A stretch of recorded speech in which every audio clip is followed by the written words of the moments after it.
Salut à tous, la team OL, Thomas Mchou et Geoffroy Garretier.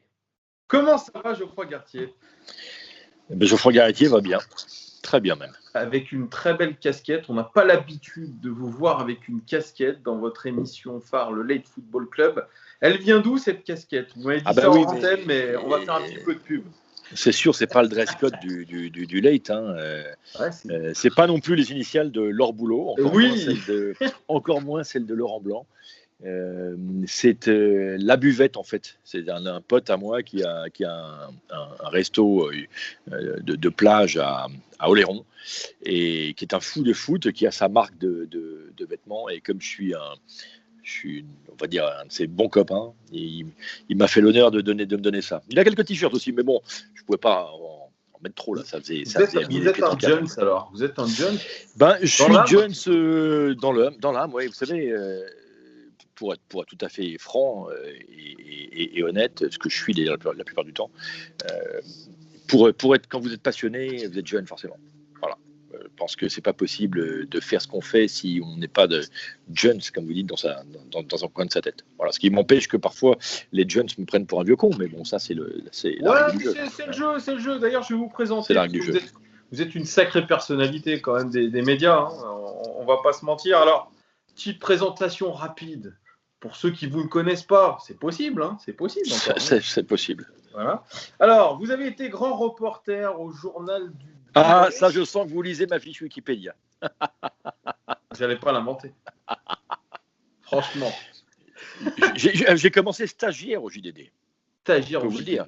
J'ai commencé stagiaire au JDD l'été 87. C'était mes débuts dans le journalisme.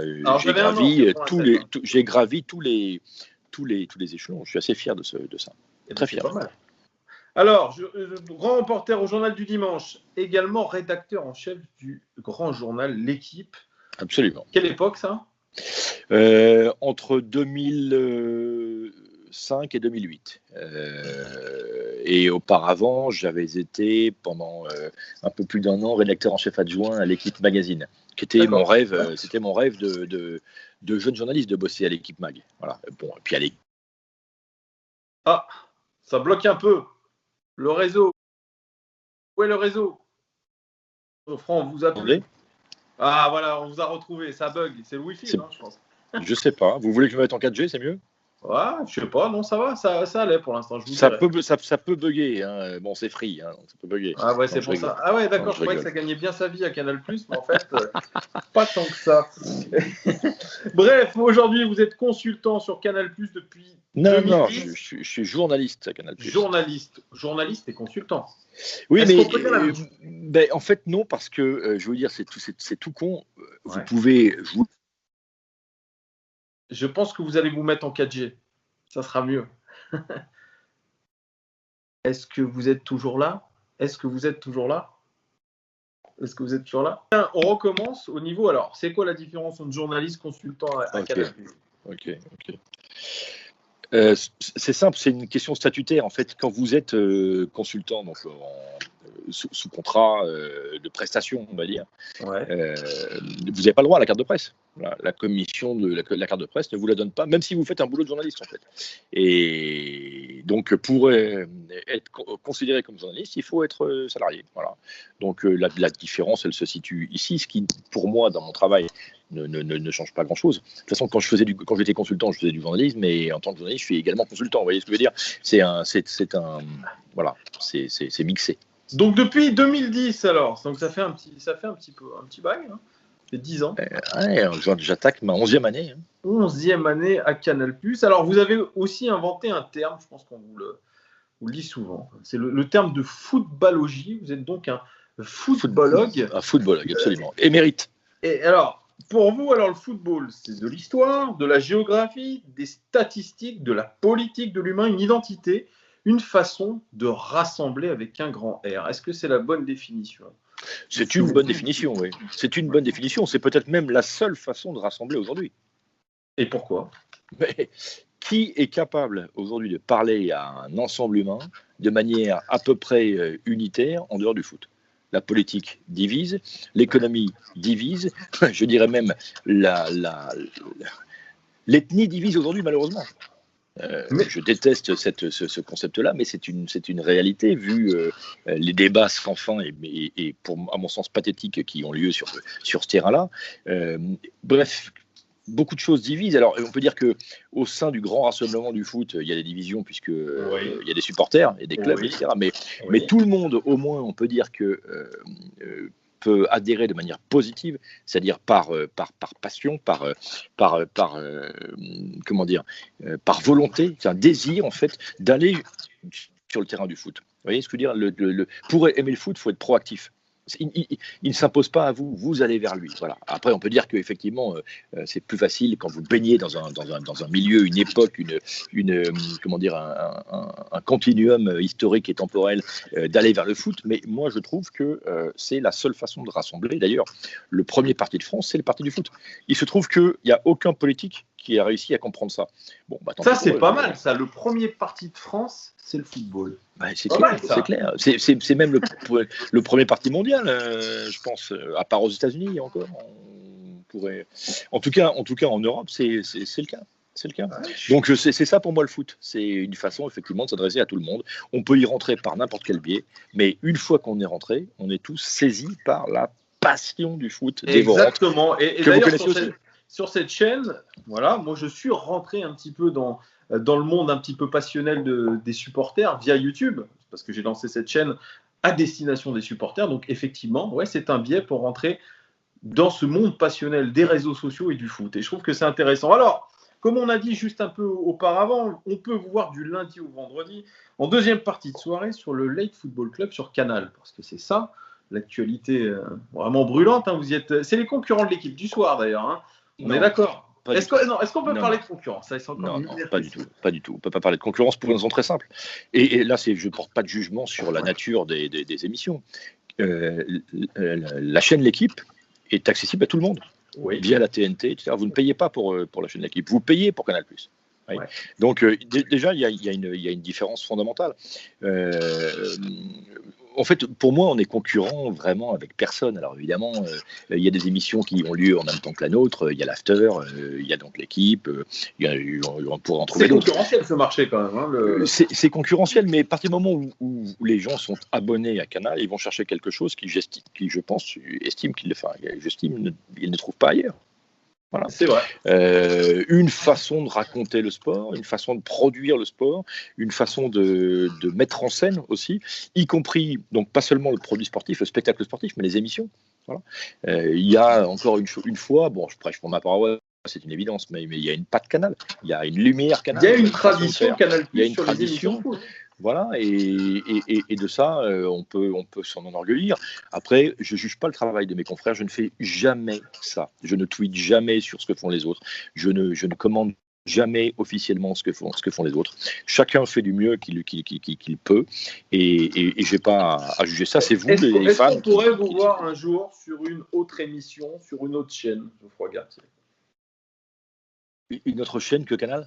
Ouais, une autre émission. Est-ce que c'est possible? Est-ce que vous avez déjà d'ailleurs été approché par d'autres chaînes pour devenir consultant? Sincèrement, non, puisque de toute façon je suis très bien à Canal. Je pense que je me vois pas ailleurs en fait. Je me vois pas ailleurs. Le jour où je quitterai Canal, ce serait pour prendre ma retraite. Non, ah oui, d'accord. Donc, non mais je ne sais pas. En tout cas, j'y suis bien. On y est bien. On y est très bien. Je vous assure. Et puis en plus, j'ai été à L'Équipe par le passé. Je ne me vois pas y revenir. Je respecte tout à fait ce qu'ils font, mais bon, chacun, on trace sa route. Et puis, quant à RMC, je vais vous donner un scoop, j'aurais pu y travailler à une époque de ma vie. Ça c'est pas fait, voilà. Donc, voilà. Moi, je suis pas du genre à regarder ce qu'il y a dans l'assiette des autres, de toute façon. La mienne est suffisamment bien remplie comme ça. Alors aussi, vous êtes un écrivain, vous avez publié plusieurs ouvrages, dont C'est joué d'avance, publié avant l'Euro 2008. Et puis, il y a quelque chose que moi aussi j'adore et que vous adorez, c'est que vous adorez les statistiques dites avancées. Parce qu'aujourd'hui, c'est quelque chose qui est intéressant et je trouve que les statistiques, elles permettent de mieux comprendre le jeu et elles permettent de mieux comprendre les performances des équipes. Et je ne comprends pas qu'à l'heure actuelle, en France, on n'utilise pas assez, par exemple, les expected goals qui sont en train d'être développés sur Sky Sports. Quand on fait des de match, on les met. Canal le fait. Ah, bah, écoutez, les XG, les 2 dernières saisons, je peux vous dire que sur Canal, on a bastonné. Oui, mais est-ce qu'on insiste beaucoup sur ces statistiques avancées? Il n'y a pas que les XG, il y a l'indice de pressing notamment, il y a le nombre d'interceptions par match, le nombre de tacles, etc. Vous voyez, ça, je trouve qu'on le. Nous, on a l'indice de performance Canal qui avait été développé par les consultants depuis 2 ans. Les XG, on met beaucoup de statistiques. Vous savez très bien comme moi que le problème des stats, c'est il faut trouver les bonnes, celles qui ont un sens. Et deuxièmement, il faut savoir les glisser au moment adéquat. Alors, c'est ça le plus compliqué. Vous pouvez très bien torpiller une très bonne stat en la mettant quand c'est pas utile.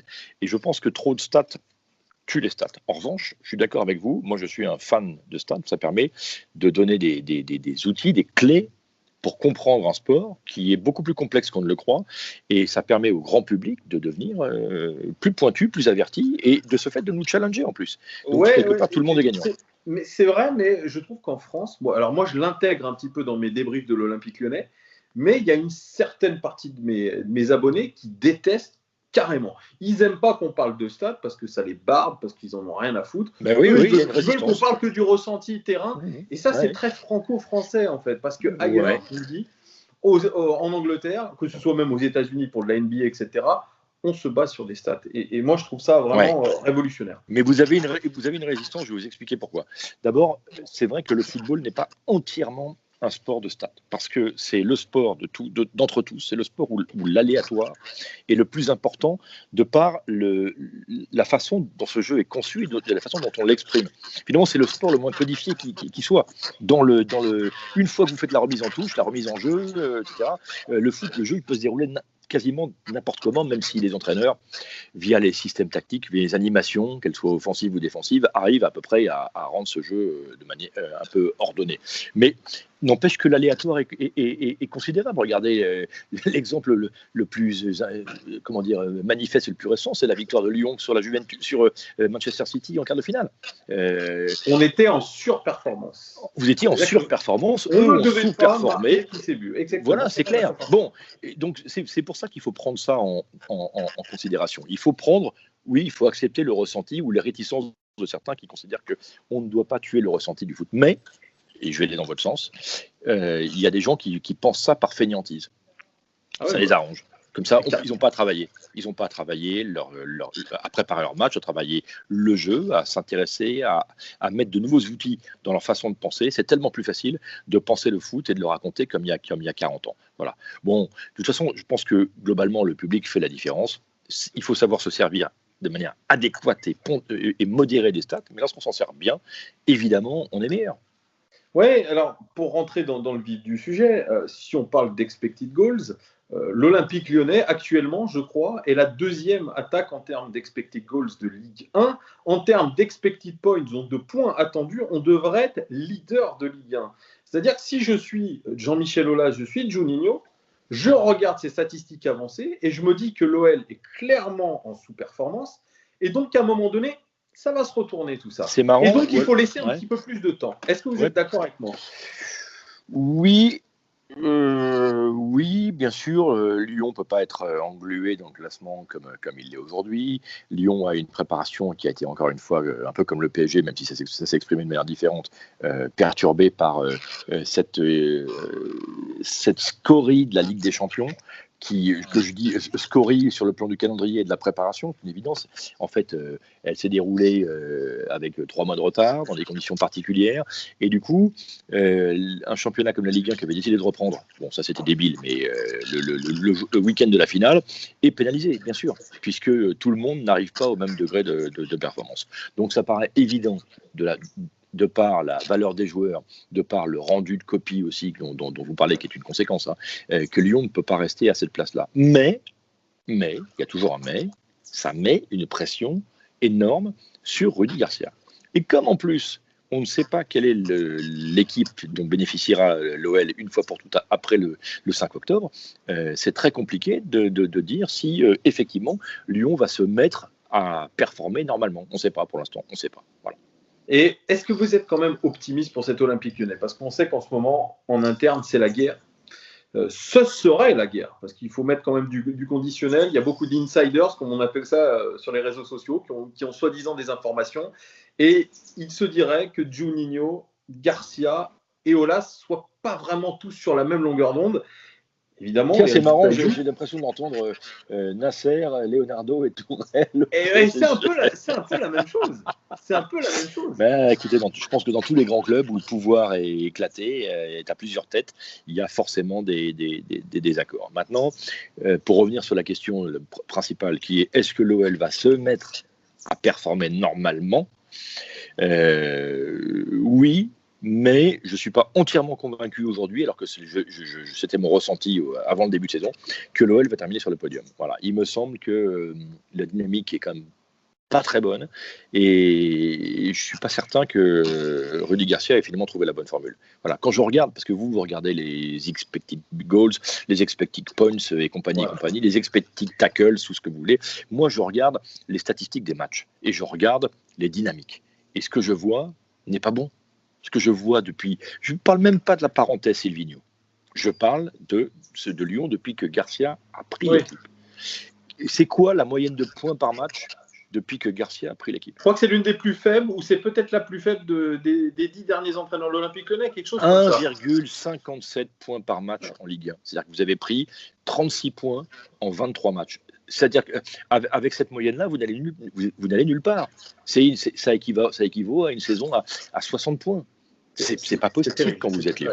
C'est terrible. Okay, bon, sur les 10 derniers matchs de l'OL, toutes compétitions confondues, l'OL n'en a gagné que 2 seulement. Vous voyez ce que je veux dire ?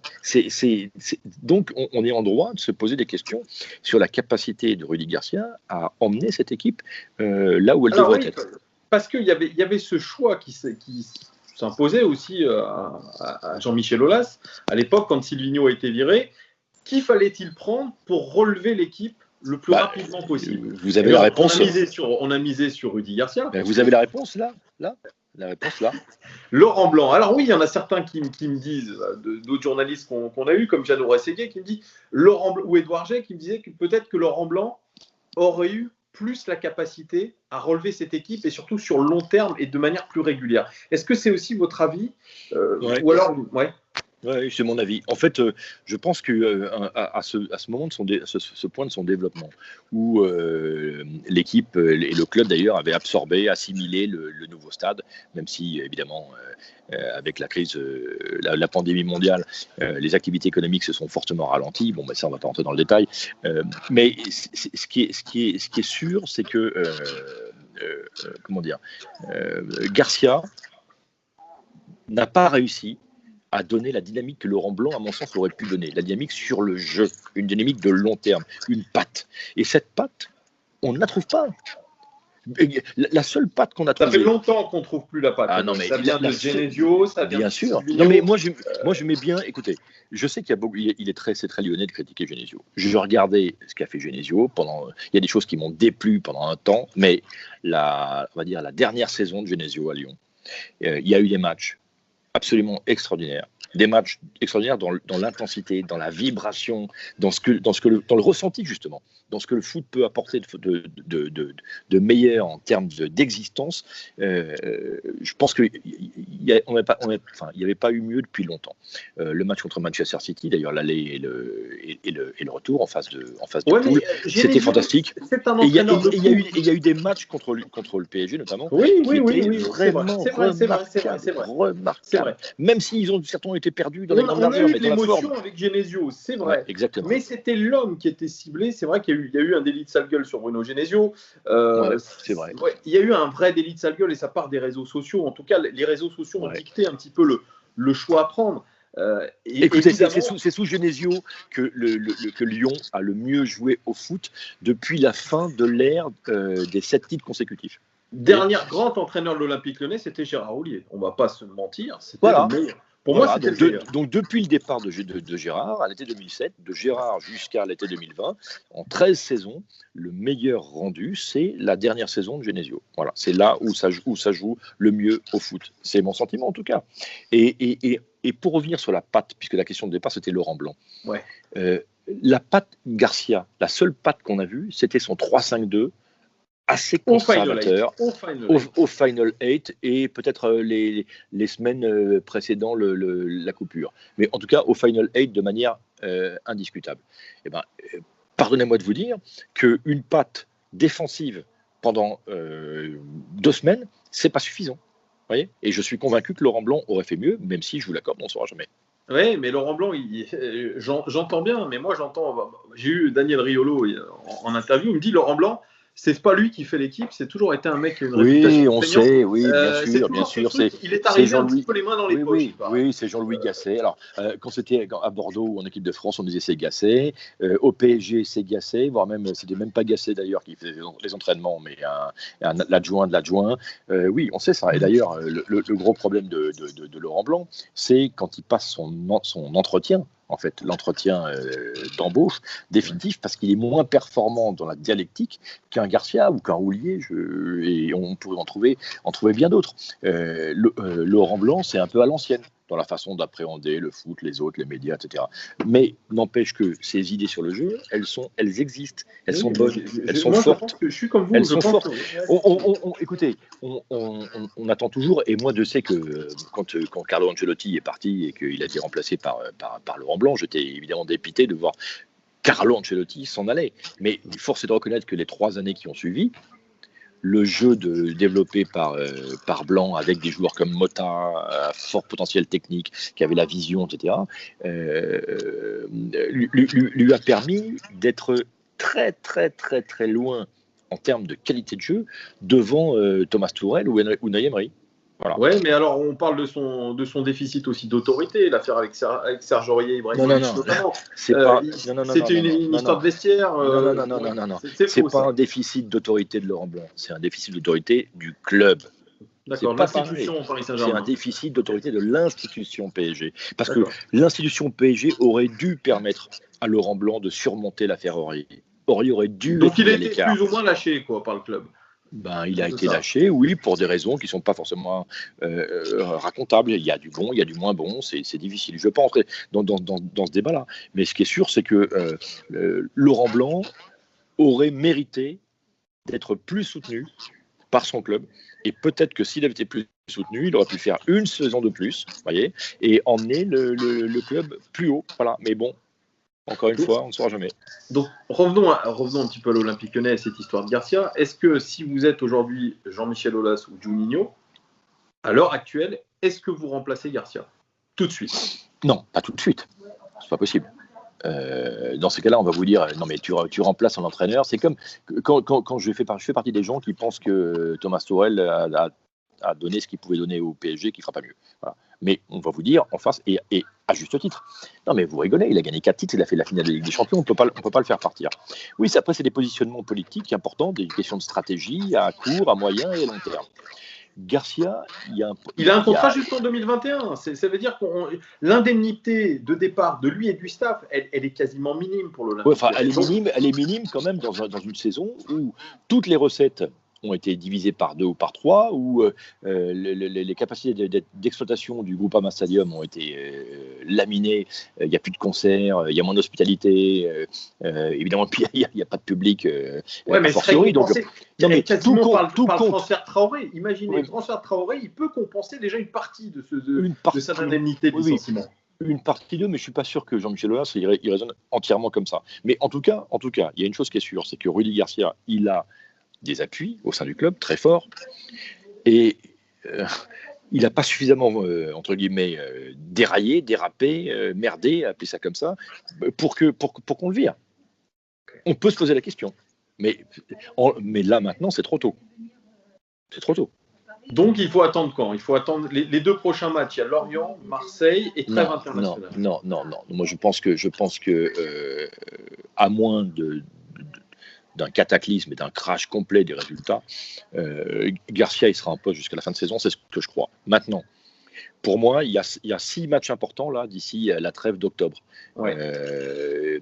Il y a le derby à domicile, il y a le match contre l'OM. Vous voulez dire la trêve hivernale?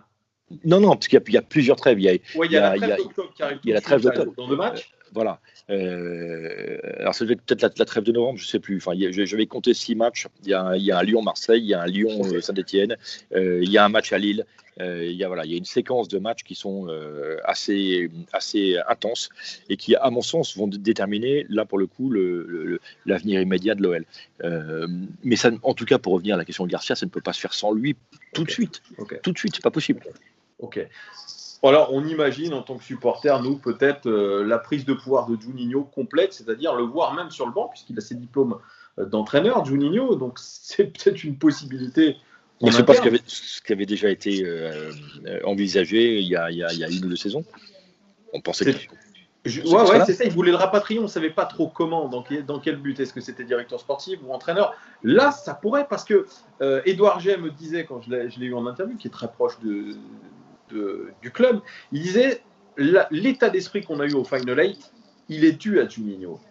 Et aujourd'hui, on a l'impression que cet état d'esprit s'est un petit peu envolé, que le seul qui est capable de ressouder tout ça, c'est Juninho. Non, mais je sais pas, c'est peut-être une bonne analyse, j'en sais rien. Moi, ce que je vois un peu plus de l'extérieur, mais être dans l'extérieur, ça permet d'embrasser une autre façon de voir les choses et de prendre en considération d'autres éléments importants. N'oubliez jamais qu'on a parlé de la bulle de Lisbonne, et qu'une bulle, c'est hors du temps. L'OL, et c'est pas du tout pour mésestimer la performance du club, a bénéficié d'un concours de circonstances extraordinairement favorables pour arriver là, quoi qu'on en pense. Donc, une mauvaise Juventus, bon, ça, à la limite, je dirais c'est le moins important. Deuxièmement, un match retour à Turin à huis clos. Vous jouez le match aller à domicile. Le match retour, vous le jouez à huis clos, non pas 3 semaines plus tard, mais 4 mois plus tard. Ensuite, des faits de jeu contre Manchester City qui sont quand même insensés. D'abord, Guardiola se rate complètement. Ça, c'est un fait. Mais ensuite, le deuxième but n'est pas valable, on est d'accord. Et à 2 partout, Raheem Sterling rate le tir le plus facile de tous les temps. C'est vrai.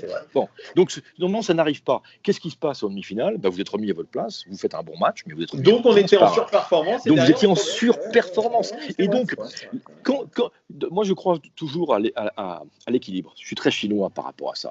Quand vous surperformez, derrière vous sous-performez. Et ce qui se passe actuellement en Ligue 1 avec Lyon, c'est la résultante de la surperformance de Lisbonne, qui elle-même était quelque part la résultante ou la compensation de la sous-performance de la saison de Ligue 1. Voilà. Donc, je pense que la vraie place de Lyon n'est pas 10e, 12e ou 15e du championnat, ni même 7e d'ailleurs. La vraie place de Lyon, c'est sur le podium, mais la vraie place de Lyon n'est pas en demi-finale de Ligue des Champions. Effectivement, vous avez raison. Je suis plutôt d'accord avec vous. Et on va se recentrer parce que je vous ai écouté un petit peu dans l'Elite Football Club. Si vous êtes en ce moment à la place de Rudy Garcia, c'est vrai qu'il y a un casse-tête, il y a un mercato qui est hyper compliqué. On ne sait pas encore ce qui va advenir de l'équipe d'ici le 5 octobre. Il a une équipe à faire pour dimanche 17h. Il a des joueurs notamment comme Depay. Depay, c'est l'ombre de lui-même. On ne peut pas se cacher derrière ses buts. C'est 4 buts, je crois, en championnat sur penalty ou 1 dans le jeu. C'est pas possible. Il y a des joueurs qui ne sont plus concernés. Depay, Dembélé notamment, pareil, c'est un fantôme. Est-ce que dans le cadre de ce mercato incertain, on doit laisser, comme vous dites, ces joueurs sur le banc ou alors leur dire, écoutez, tant que ton transfert n'est pas réglé, tu vas rester même en touche ou alors dans les tribunes. Qu'est-ce que vous voyez, vous ? Lyon pourrait s'inspirer de ce que le PSG a fait avec Neymar la saison dernière. C'est-à-dire que tant qu'il était question d'un départ à Barcelone, auquel je n'ai jamais cru personnellement, mais en tout cas c'était dans les tuyaux, Neymar ne jouait pas avec le PSG. Alors, on peut dire que oui, bien sûr, le PSG a un autre effectif que Lyon, etc. Enfin, quand même, Neymar. Hein. Bon, ils l'ont fait. Ils ont fait ça. Moi, je pense que le mieux, c'est de faire ça. S'il existe une chance, s'il y a une volonté de Lyon de laisser partir ces joueurs-là, après, il faut trouver le bon prix, hein, mais de laisser partir ces joueurs-là, il ne faut pas les faire jouer en ce moment. Voilà. On voit bien que Depay est un peu, je dirais pas fantomatique, mais est un peu ailleurs. Est un peu ailleurs. En fait, la question que je me pose avec lui, attention, Memphis Depay, c'est un joueur, on rappelle, qui s'est fait donc les croisés au mois de décembre dernier.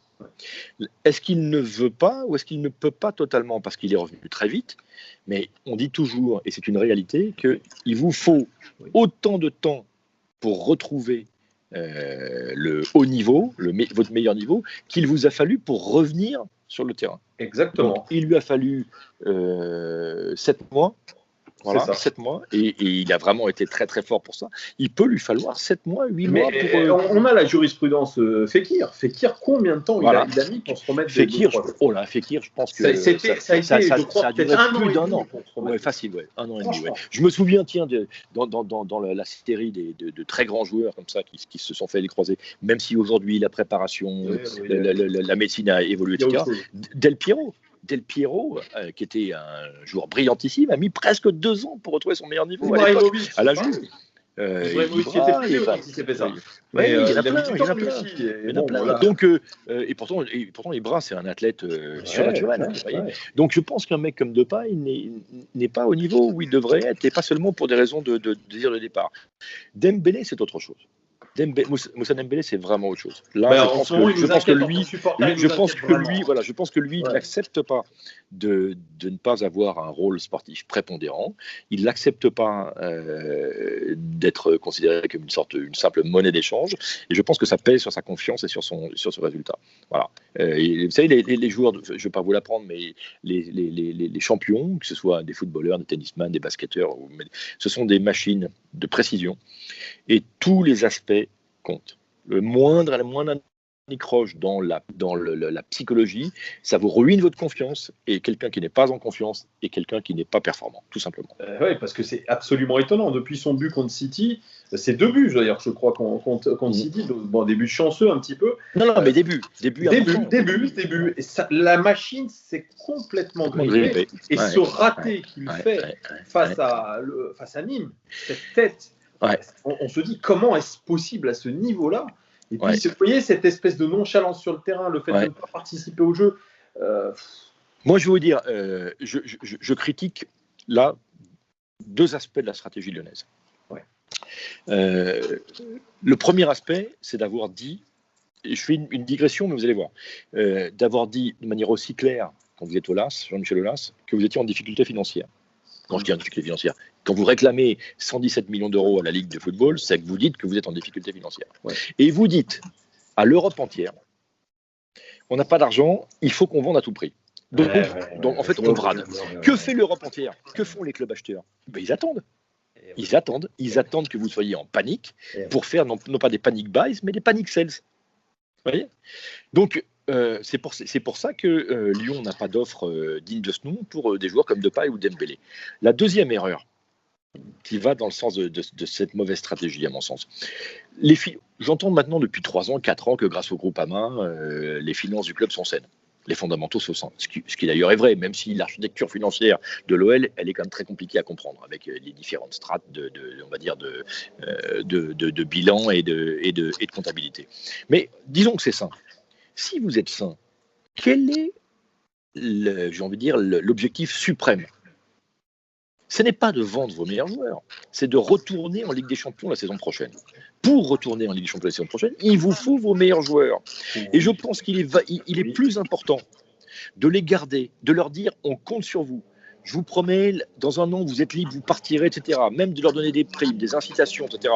pour aider l'OL à retrouver le podium et la Ligue des Champions, plutôt que de faire partir des joueurs ou de vouloir les faire partir sans pouvoir les faire partir.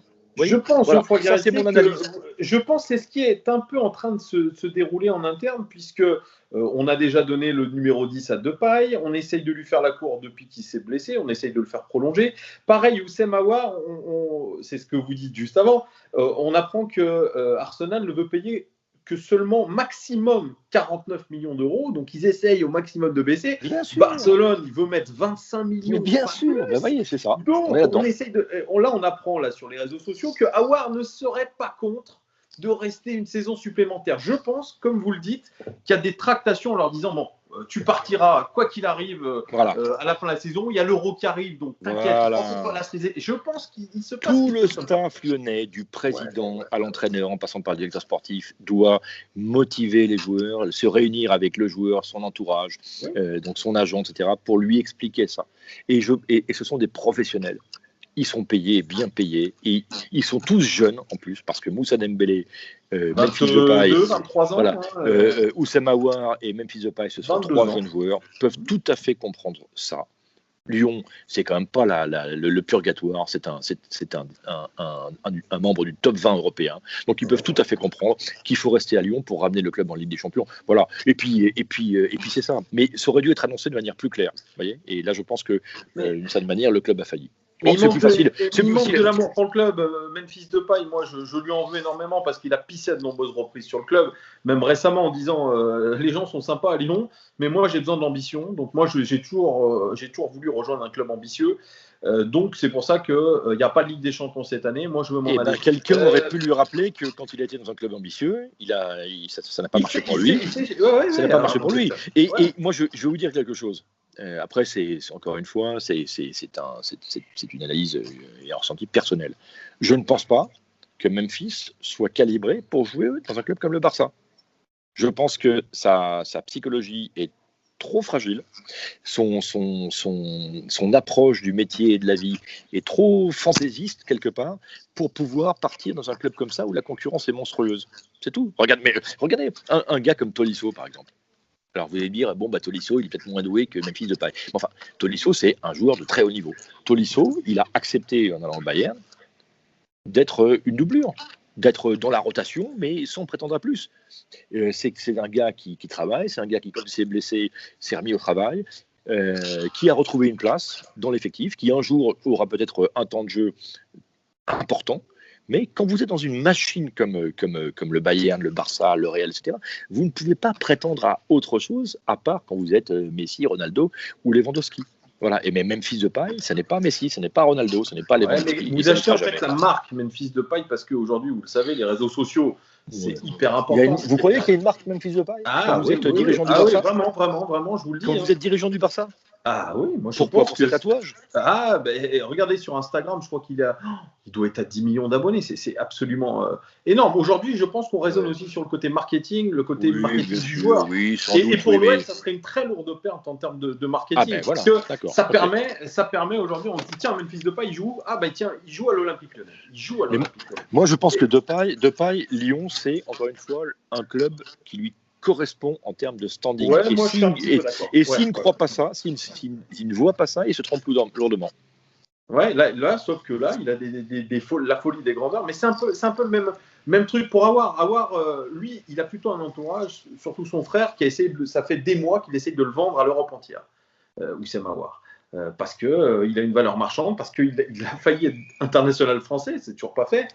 Donc il y a une certaine cote pour Oussem Aouar. Et pourtant, en tant que supporter lyonnais, on veut absolument le garder. C'est lui qui devrait être l'image du futur olympique lyonnais. C'est lui, parce qu'il est déjà vice-capitaine. Franchement, remplacer aujourd'hui Oussem Aouar, ça sera très compliqué. C'est un mec qui dynamite. Son jeu a changé. C'est un joueur qui est explosif.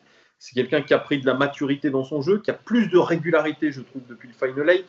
Donc, perdre Aouar aujourd'hui, ça serait catastrophique pour l'Olympique Lyonnais. Et je pense effectivement qu'il faudrait que Jean-Michel Aulas se dise on va faire de Oussem Aouar, ça va être lui on va articuler le projet Olympique Lyonnais autour de lui, autour aussi peut-être de Maxence Cacré. Mais effectivement, vendre ses meilleurs joueurs aujourd'hui, c'est fantaisiste. Surtout, vous prenez le risque, un risque très important qui est de ne pas être en Ligue des Champions la saison prochaine. Quand on regarde là, donc encore une fois, Lyon a pris 5 points en 4 matchs. Il n'y a pas de garantie absolue d'enclencher une série, une dynamique tout de suite, pour des raisons de calendrier.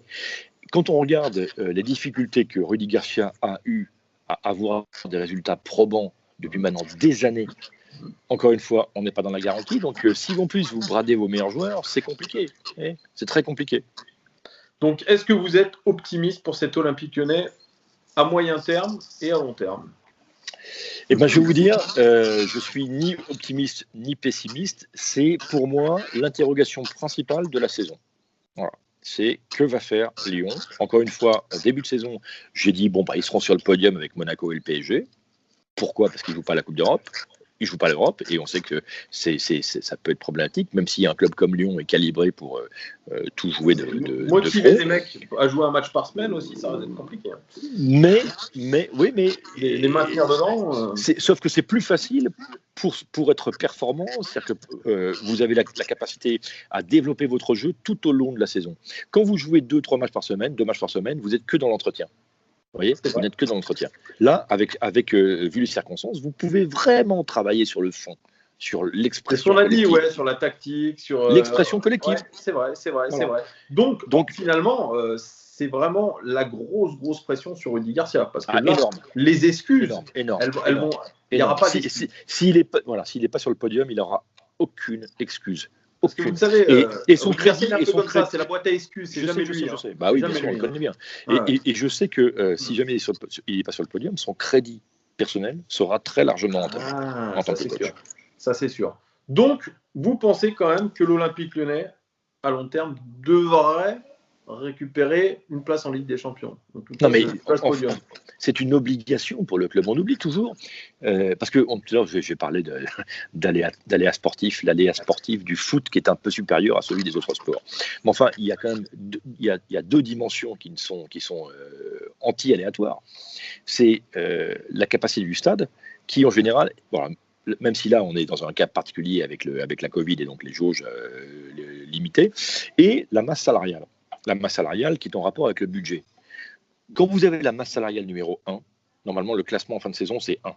Voyez, c'est valable dans tous les sports. Alors c'est valable moins en foot dans le sens où quand vous avez plusieurs budgets autour de 500-600 millions d'euros comme c'est le cas en Angleterre, c'est plus compliqué de sortir le vainqueur. Mais en France, la hiérarchie elle est établie. Vous avez le PSG qui est très au-dessus, et vous avez Lyon et Monaco qui sont à moitié moins, puisqu'en fait le budget de Monaco et la masse salariale de Monaco, elle est en fait supérieure à Lyon, puisque c'est non chargé. Vous voyez. Mais donc on est dans cette comparaison-là. Donc quand vous avez 300 millions d'euros de budget, même peut-être un peu moins cette saison, dû à l'absence de Ligue des Champions et à des prévisions de recettes inférieures, vous devez être sur le podium. L'année dernière, c'est un échec énorme. Bien sûr. Et cet échec contre le Paris Saint-Germain, d'ailleurs, en finale de Coupe de la Ligue, ça plombe encore plus. C'était aussi un tournant, ça. Il faut pas l'oublier. C'était la voie la plus simple. J'ai regardé, je suis l'actualité du foot depuis maintenant de longues années. Tous les clubs qui ont raté la Ligue des Champions une saison et qui sont revenus au bout d'une saison, sont revenus plus forts. Le Barça, le Bayern, etc. Mais tous les clubs qui ont laissé la Ligue des Champions se dérouler sans eux pendant de nombreuses années, ont eu un mal fou à retrouver leur standing. Regardez l'Inter, par exemple. L'Inter qu'il n'a pas joué pendant 6 ans. Ça fait 2 fois de suite qu'ils échouent en phase de poule. Ouais. Regardez l'AC Milan, là, qui entame une 7e saison sans Ligue des Champions. Quand ils vont revenir, ils ne vont pas retrouver leur place dans le top 4 ou le top 5 tout de suite. Regardez Manchester United. Manchester United, on ne peut pas dire que c'est un club qui désormais existe au plus haut niveau européen. C'est la vérité. Voyez. Donc, attention à Lyon. Lyon est déjà un miraculé du foot. C'est-à-dire que quand, je ne dis pas de bêtises, de 2012 à 2015, donc il y a eu 3 saisons sans Ligue des Champions. Ouais. C'était l'Europa League encore. Et encore, il y a eu l'élimination contre Astra Giurgiu là, en barrage on se fait éliminer en préliminaire. Hein. Exactement. Lyon est un miraculé du foot. Lyon a réussi à rebondir magnifiquement grâce aussi à Aulas, sa vision, celle de ses actionnaires, la construction du stade, etc. Mais le miracle, il ne se produit pas 2 fois. Voilà. Et il y a un vrai risque. Quand je regarde l'ascension de clubs comme Rennes, comme Nice, comme Lille. Vous voyez, plutôt en ce moment, Rennes et Lille, qui sont en train de prendre un ascendant. Oui, Rennes et Lille, mais attention, Nice a des moyens derrière, etc. Marseille qui est toujours là, mais regardez comme Marseille galère. Là, Marseille a presque miraculeusement récupéré une place en Ligue des Champions. Attention aussi, grosse pression sur eux. Mais bon entraîneur quand même. Bon entraîneur. Mais donc, quand vous voyez donc, la concurrence qui existe en France, je dis, ça serait presque plus facile aujourd'hui d'être déclassé et de repartir dans des années d'errance que de retrouver une place sur le podium. Oui, voilà. Donc, pour rejoindre un petit peu ce que dit mon pote Hugues, il dit une année sans Ligue des Champions. Je suis content. Je salue votre pote Hugues. Il dit une année sans Ligue des Champions ou sans Coupe d'Europe, c'est 5 ans en arrière. C'est à peu près ça. C'est à peu près ça. On peut dire ça comme ça. Eh ben, c'était très très cool, Geoffroy Garretier, de nous avoir accordé cette. Vous avez vu, je vous ai dit que j'étais bavard. Mais c'est top, c'est passionnant, vraiment merci. Les gones, n'hésitez pas à commenter ce qu'a dit cet homme-là, que vous pouvez retrouver tous les soirs, du lundi au vendredi, dans le Late Football Club. Alors pas ce soir, pour ceux qui sont nés. Mais demain soir jeudi et vendredi soir évidemment avec mes fidèles compères Eric Bénard, Gauthier Kunzmann et toute la bande de consultants. Ouais, et c'est toujours très intéressant, c'est vrai. Alors moi je regarde pas mal l'équipe du soir, mais comme je suis abonné Canal, je zappe aussi, je regarde en replay. C'est deux visions différentes effectivement, mais c'est vrai que c'est pour ça que je vous posais la question de la concurrence ou non. Mais moi, je suis pote avec, je m'entends très bien avec Olivier Ménard. On se connaît depuis longtemps. Il fait du très bon boulot, etc. Voilà. Moi, je vais pas me prononcer là-dessus. En plus, on travaille aux mêmes horaires. Et je pense que c'est compliqué quand vous êtes à Canal de regarder la chaîne de l'équipe ou RMC ou d'autres médias et réciproquement. Il y a le replay. Il y a beaucoup de gens qui font ça, les replays le lendemain. Ouais, les replays, c'est moi, je fais ça. Donc c'est très très cool. Merci en tout cas, et puis on Merci à vous. Très bien.